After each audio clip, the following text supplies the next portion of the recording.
अस्सलाम वालेकुम, मैं हूं शाकिर हुसैन, आपका फ़िज़िक्स टीचर। इस लेक्चर में हम यूनिट नंबर 1 तबई मिक़दारें और पैमाइश का टॉपिक मास मापने के आलात को डिस्कस करेंगे। इसमें हम आज बीम बैलेंस और फ़िज़िकल बैलेंस के बारे में जानेंगे। इनको डिटेल से डिस्कस करने के लिए आइए चलते हैं लाइट बोर्ड की तरफ। तो मास मापने के आलात क्या होते हैं? इनमें से सबसे पहले हम बात करेंगे बीम बैलेंस की। असल में मास मापने के जो आलात हैं उनमें से आपकी बुक में हमने 4 आलात को डिस्कस करना है। उन 4 आलात में एक बीम बैलेंस होगा जिसको हम थोड़ा सा डिस्कस करेंगे, और उसके बाद फ़िज़िकल बैलेंस, और इसके बाद लीवर बैलेंस, और आखिर में हम बात करेंगे इलेक्ट्रॉनिक बैलेंस की। तो डियर स्टूडेंट्स, अब सबसे पहले बात करते हैं कि मास मापने के जो आलात हैं वो क्या होते हैं। पुराने ज़माने में मुख्तलिफ मासेस को पैमाइश करने के लिए, उनको मैयर करने के लिए मुख्तलिफ़ किस्म की चीज़ें इस्तेमाल की जाती थी। मिसाल के तौर पर गंदम वगैरह की जो पैमाइश है वो करने के लिए पुराने ज़माने में लोग बर्तन इस्तेमाल करते थे। और आज भी अगर आप देखें तो दूध की दुकान पे आपने देखा होगा उनके पास पैमाइश करने के लिए एक बर्तन होता है जो कि 1 लीटर दूध के लिए उन्होंने ख़ास किया होता है। इसी तरह से स्टूडेंट्स, अब जो बीम बैलेंस है ये भी इस्तेमाल होते रहे। रूमी और यूनानी जो हैं वो बीम बैलेंस यानी कि तराजू भी इस्तेमाल करते रहे। ये बीम बैलेंस किस तरह का होता है स्टूडेंट्स, इसको समझने के लिए मैं आपके सामने एक रफ सी डायग्राम बनाता हूँ।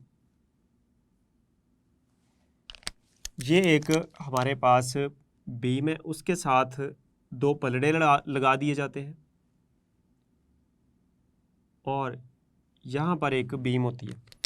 अब यहाँ देखें, यहाँ पर 2 पलड़े हैं, एक के अंदर मयारी मासिस और दूसरे के अंदर कोई चीज़ जिसकी पैमाइश करनी है, जिसको मैयर करना है आपने।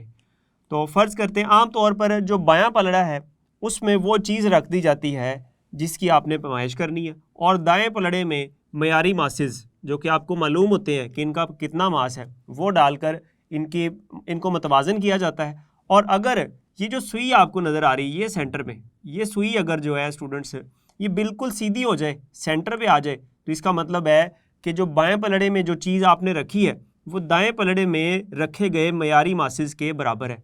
और अगर ऐसा ना हो तो फिर आप दाएं पलड़े में जो मयारी मासिस हैं उनमें थोड़ा सा रद्दोबदल करते हैं और इस सुई को बिल्कुल सीधा करते हैं, मतवाज़न करते हैं। तो उस सूरत में फिर हम इसकी जो बाएं पलड़े में जो चीज़ पड़ी होगी उसकी पैमाइश कर सकते हैं। तो बीम बैलेंस क्या होता है, इसकी डेफिनेशन मैंने आपके सामने लिखी है। बीम बैलेंस के एक पलड़े में मुनासिब नामालूम मास की शय रखी जाती है और दूसरे पलड़े में मुनासिब मालूम मासेस डालकर बैलेंस को मतवाज़न किया जाता है। तो इस तरीके से आप वो जो अननाउन चीज़ है, जो नामालूम चीज़ है, उसकी पैमाइश कर सकते हैं। इसके बाद जो मेन टॉपिक है हमारा वो है फ़िज़िकल बैलेंस। फ़िज़िकल बैलेंस क्या होता है? फ़िज़िकल बैलेंस स्टूडेंट्स लेबॉरेटरी में इस्तेमाल होने वाला एक बैलेंस है जिसकी मदद से हम मुख्तलिफ़ इक़साम के अजसाम का मास मालूम कर सकते हैं। तो अब ये होता किस तरह का है और ये किस चीज़ पर मुश्तमिल होता है ये हम देखते हैं ज़रा। तो फ़िज़िकल बैलेंस के लिए मैंने आपके सामने लिखा है कि लेबॉरेटरी में फ़िज़िकल बैलेंस की मदद से मुख्तलिफ़ इक़साम का मास मालूम किया जाता है।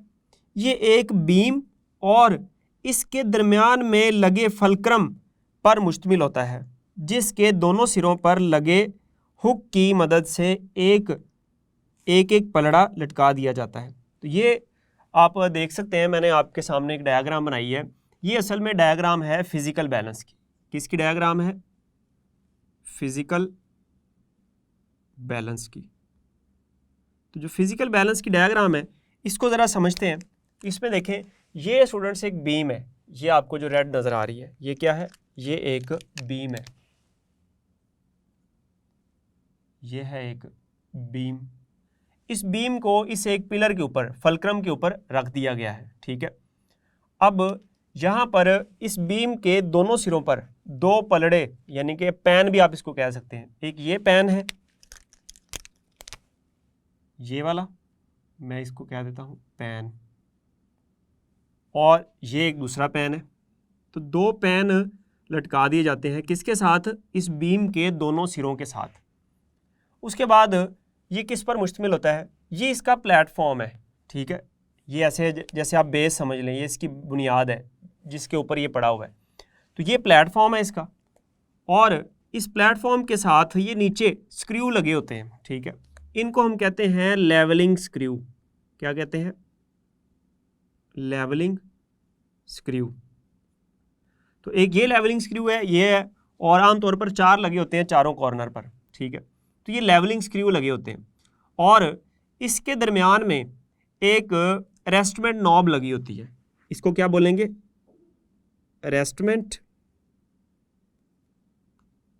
रेस्टमेंट नॉब। तो ये एक दरमियान में रेस्टमेंट नॉब लगी होती है। इस नॉब का क्या काम होता है? इसको आप क्लॉकवाइज घुमाएंगे ना तो ये बीम ऊपर उठ जाएगी, अगर एंटी क्लॉकवाइज घुमाएंगे तो बीम वापस नीचे आ जाएगी सहारों पर अपने, ठीक है। अब इसके बाद आप देख सकते हैं यहाँ पर एक ये प्लम लाइन भी इस्तेमाल की गई है। ये क्या है? ये है प्लम लाइन, ठीक है। प्लम लाइन एक लगाई गई है, और यहाँ पर आप देख सकते हैं एक स्केल भी है। ये एक स्केल भी हमने लगाया हुआ है, और इसके अलावा ये एक पॉइंटर लगा हुआ है। क्या चीज़ है ये? पॉइंटर। ये एक पॉइंटर है स्टूडेंट्स, और इसके साथ ये जो है ये पिलर है। अब और इसमें आप देख सकते हैं यहाँ पर आपको 2 स्क्रू नज़र आ रहे हैं, एक ये वाला स्क्रू और एक ये वाला स्क्रू, ठीक है। इन स्क्रूज़ को हम नाम देते हैं बैलेंसिंग स्क्रू का। इनको हम क्या नाम देते हैं? इन्हें हम नाम देते हैं बैलेंसिंग स्क्रू, ठीक है। एक यहाँ लगा हुआ है और एक इधर बाएं पलड़े के साथ लगा हुआ है। तो दोनों पलड़ों के साथ यानी कि बीम के किनारों पर 2 बैलेंसिंग स्क्रू लगे होते हैं, मतवाजन करने वाले स्क्रू। हमने सारी चीज़ों को डिस्कस कर ली। इसमें एक ये चीज़ रह गई, ये हुक है, ठीक है। इस हुक के साथ इन पलड़ों को बांध देते हैं। जैसे मैंने यहाँ डेफिनेशन में पढ़ा कि जिसके दोनों सिरों पर लगे हुक की मदद से एक एक पलड़ा लटका दिया जाता है। तो यहाँ ये हुक लगे हुए, इनके साथ ये पलड़ा लटका दिया जाता है, ठीक है। तो ये ओवरऑल फिजिकल बैलेंस के जितने भी कंपोनेंट्स थे, जितने भी हिस्से थे, वो मैंने आपके साथ डिस्कस किए। अब हम बात करते हैं कि फिजिकल बैलेंस की मदद से हम किसी शय का मास कैसे मालूम कर सकते हैं। तो इसके लिए आपकी बुक ने एक मिसाल दी है, जिसको मिसाल नंबर 1/3 कहते हैं। इसमें लिखा हुआ है फिजिकल बैलेंस की मदद से एक छोटे पत्थर के टुकड़े का मास मालूम कीजिए। तो एक छोटा पत्थर है, उसका आपने जो है मास मालूम करना है। और कैसे मास मालूम करना है आपने? उसको आपने फिजिकल बैलेंस की मदद से उसके मास को मालूम करना है। इसमें मास कैसे मालूम किया जाता है, पहले तो मैं आपको इसकी ओवरऑल एक समरी देता हूँ, उसके बाद हम इसको डिटेल से पढ़ेंगे। तो आपने क्या काम करना है? आपने सबसे पहले ये जो आपके सामने अरेस्टमेंट नॉब है, ठीक है, ये जो आपको रेड सी नज़र आ रही है, यहाँ इसको आपने क्लॉकवाइज घुमाना है, ठीक है। जैसे आप इसको क्लॉकवाइज घुमाएंगे तो ये बीम ऊपर उठेगी और ये पलड़े ऊपर उठ जाएंगे। जब पलड़े ऊपर उठेंगे आपने देखना है कि ये जो पॉइंटर है ये 0 पर आ रहा है कि नहीं आ रहा है। ये दरमियान वाली लाइन मैंने 0 वाली बनाई है। तो अगर तो ये पॉइंटर 0 पर आ रहा है, आप इसको वापस घुमाकर रेस्टमेंट नॉब को एंटी क्लॉकवाइज सिमत में इसको वापस रख दें सहारों पर बीम को। लेकिन अगर ये पॉइंटर इस 0 लाइन के बिल्कुल एन सामने नहीं है, तो उस सूरत में फिर आपने क्या काम करना है? उस सूरत में ये जो बैलेंसिंग स्क्रू है, ये जो मतवाजन करने वाले स्क्रू हैं डियर स्टूडेंट्स, इसको आपने घुमाना है और इनकी मदद से आपने ये जो पॉइंटर है, पॉइंटर को 0 लाइन के ऊपर लेके आना है, इस स्केल की 0 लाइन के ऊपर। अब ये कैसे होगा? जब आप घुमाएंगे तो ये जो है ये बीम आगे पीछे मूव करेगी, और इस तरीके से आप दोनों तरफ से जो मतवाजन करने वाले जो स्क्रू लगे हुए हैं, इनकी मदद से आप इस पॉइंटर को कहाँ ला सकते हैं? आप इसको 0 पर ला सकते हैं। जब ये 0 पर आ जाए तो अब आप क्या काम करें? अब आप इसको रेस्टमेंट नॉब को वापस घुमाकर बीम को सहारों पर रख दें, ठीक है। चलिए जी, अब आपने क्या काम करना है? अब आपने ये करना है कि जिस चीज़ का आपने मास मालूम करना है उसको आपने बाएं पलड़े में रख देना है, और फिर आपने क्या काम करना है? आपको अंदाज़ा होगा कि इसका जो मास है तकरीबन इतना तो हो सकता है। तो आपके पास एक वेट बॉक्स होता है, उसके अंदर मुख्तलिफ मास रखे होते हैं, उसमें से आपने मुख्तलिफ मास जो है जो आपको लगे कि इसके बराबर हो सकता है, वो आपने यहाँ दाएं पलड़े में रखना है, और फिर आपने बीम को उठाना है। आप जब इसको क्लॉकवाइज घुमाएंगे तो ये बीम ऊपर उठेगी, और जब ये बीम ऊपर उठेगी तो पलड़े भी ऊपर उठेंगे, और इस सूरत में ये पॉइंटर आपने चेक करना है कि ये ज़ीरो पर है कि नहीं। अगर ये ज़ीरो से आगे पीछे है तो इसका मतलब ये होगा कि दाएं तरफ जो आपने मास रखा है, ठीक है, वो इसके बराबर नहीं है। आपने फिर मास में रद्दोबदल करना है, कम या ज़्यादा उसको करके ये जो पॉइंटर है इसको कहाँ पर लाना है, इसको ज़ीरो के ऊपर लाना है। तो अगर ये पॉइंटर ज़ीरो पर आ जाए, और ये कब करना है, वापस रख के फिर आपने मास को बदलना है, ठीक है। रद्दोबदल कब करना है, इसको ये बीम को वापस रखकर, यानी कि ये जो आपकी अरेस्टमेंट नॉब है इसको एंटी क्लॉकवाइज घुमाएंगे तो ये बीम वापस सहारों पर रखी जाती है। फिर आपने मासिस को बदलना है, रद्दोबदल करने के बाद आपने फिर उठाना है इसको, फिर आपने बीम को चेक करना है। तो इस तरीके से आपने काम करना है, और एक वक्त आएगा कि ये जो बीम है ये ज़ीरो पर आ जाएगी। तो फिर आपने ये चेक करना है कि दाएँ पलड़े में कितना मास है। फ़र्ज़ कर लेते हैं आपने एक 100 ग्राम का और एक 50 ग्राम का मास है दाएँ पलड़े में रखा, तो बाएं पलड़े में जो चीज़ है, जो पत्थर रखा हुआ है, उसका फिर टोटल मास कितना होगा, 100 ग्राम जमा 50 ग्राम, तो वो 150 ग्राम हो जाएगा। तो इस तरीके से आप इसको मालूम कर सकते हैं। अब ये तो मैंने आपको एक समरी बता दी, अब हम इसको डिटेल में पढ़ते हैं कि यहाँ कैसे बताया गया। तो हल में मैंने लिखा है, दी गई शय का मास मालूम करने के लिए दर्ज झैल इक़दामात कीजिए। इसमें पहला काम जो आपने करना है वो ये है, बैलेंस के प्लेटफॉर्म को लेवल करने के लिए लेवलिंग स्क्रूज़ को प्लम्ब लाइन की मदद से, यहाँ प्लम्ब लाइन आना चाहिए, प्लम्ब लाइन की मदद से एडजस्ट कीजिए। तो ये डियर स्टूडेंट देखिए, ये प्लम्ब लाइन है। जब आप इसको लेवलिंग स्क्रूज़ को आगे पीछे करेंगे ना, ये बिल्कुल सीधी होनी चाहिए, स्ट्रेट, ठीक है। तो ये अगर सीधा हो गई तो इसका मतलब अब ये प्लेटफॉर्म इसका बिल्कुल लेवल हो चुका है, ठीक है। तो अब आपने लेवलिंग स्क्रूज़ की मदद से और प्लम्ब लाइन को देखकर आपने प्लेटफॉर्म को बिल्कुल लेवल करना है। तो पहले स्टेप में आपने इसको लेवल कर लिया, किसको, इस प्लेटफॉर्म को, ठीक है। उसके बाद दूसरा स्टेप, इसमें आपने क्या काम करना है, अरेस्टिंग नॉब को क्लॉकवाइज सिमत में घुमाकर, किस सिमत में घुमाकर, क्लॉकवाइज सिमत में घुमाकर बीम को आहिस्ता से बुलंद कीजिए। मतलब आपको एक बात पता चल गई कि जब हम इस अरेस्टिंग नॉब को क्लॉकवाइज घुमाएंगे तो बीम ऊपर उठ जाएगी, ठीक है, बुलंद हो जाएगी। बीम के किनारों पर मौजूद मतवाजन करने वाले स्क्रूज़ की मदद से सुई को सिफर पर लाइए। अब यहाँ देखिए, अब जब आपने उस बीम को बुलंद कर लिया तो उसके बाद अगला काम होता है कि ये जो पॉइंटर है ना, इसको कहाँ लाना है, सिफर पर लाना है। तो सिफर पर लाने के लिए आप क्या इस्तेमाल करेंगे, ये बैलेंसिंग स्क्रू, जिनको मतवाजन करने वाले स्क्रू कहा गया, इनकी मदद से आप बीम को सिफर पर लाएंगे। अच्छा जी, उसके बाद जो तीसरा स्टेप है उसमें आपने क्या काम करना है, अरेस्टिंग नॉब को वापस घुमाकर बीम को वापस सहारों पर रखिए। अब जब आपने इसको ज़ीरो पर ले लिया, ज़ीरो पर लाने के बाद आपने इसको अरेस्टमेंट नॉब को वापस एंटी क्लॉकवाइज सिमत में घुमाकर वापस रख देना है बीम को सहारों पर।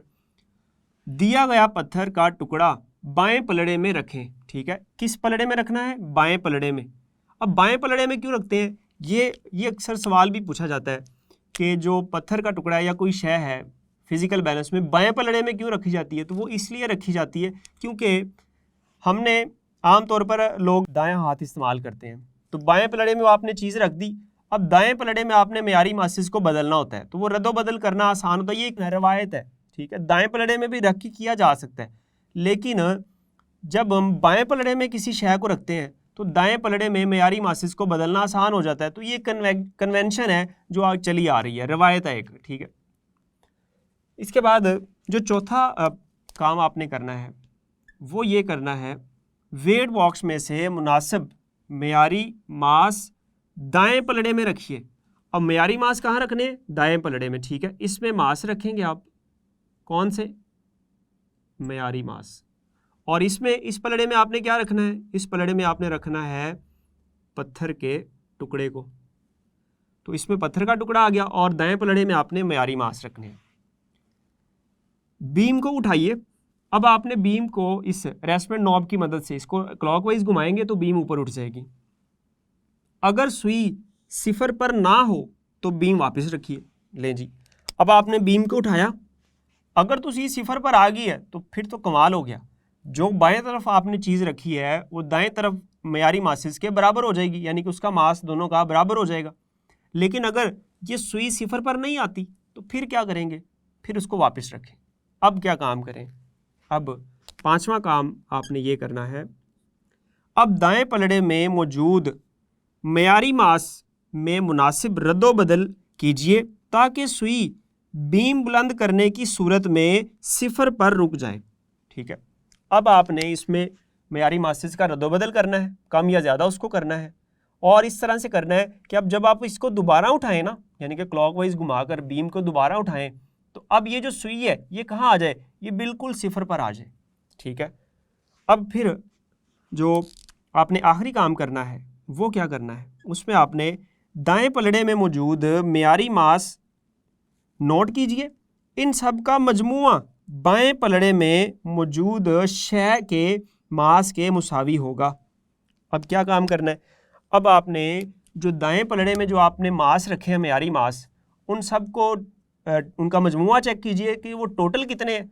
अगर आपको वो कुल मालूम हो जाए, जैसे मैंने कुछ देर पहले बताया कि आपने दो मास रखे, एक 50 ग्राम का और एक 100 ग्राम का, तो उन दोनों का मजमुआ क्या हो जाएगा, 150 ग्राम। तो वो मजमुआ अगर आप करेंगे तो आपके पास बाएं पलड़े में जो चीज़ रखी है उसका मास आ जाएगा।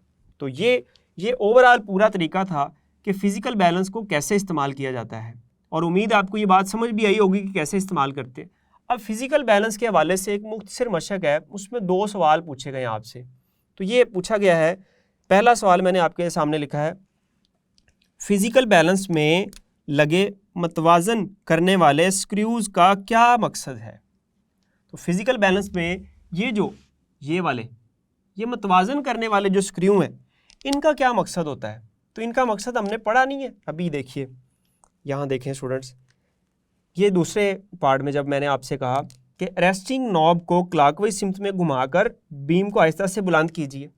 अब उसके बाद क्या करना है, ये असल बात है, ये वाली बीम के किनारों पर मौजूद मतवाजन करने वाले स्क्रूज की मदद से सुई को सिफर पर लाइए। ये देखें, अब आपको यहाँ से पता चल गया कि ये जो बैलेंसिंग स्क्रूज है, मतवाजन करने वाले स्क्रू हैं, इनका क्या काम होता है।